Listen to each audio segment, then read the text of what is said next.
Moto za mpasandi turazicuruza ku giciro gito cyoroheye bose.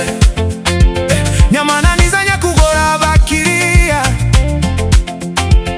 tugufasha kugumana icyizere. Iyo guzi iwacu urishima cyane, kuko tugukuri n'ubunyangamugayo.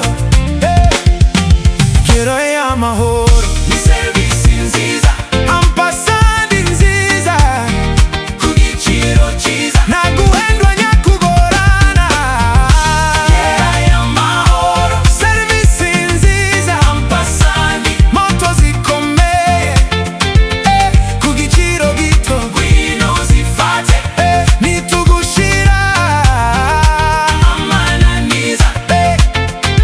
Gero y'amahoro, turi kumwe nawe, ampasandi ifite imbaraga. Iyo guzi iwacu uragaruka, kuko uba ubonye ibyiza.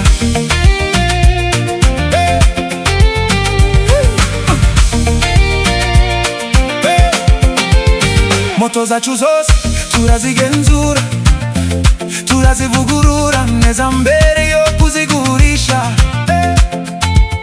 Ziba zikomeye, zifite imbaraga, kandi ziteguye gukora akazi.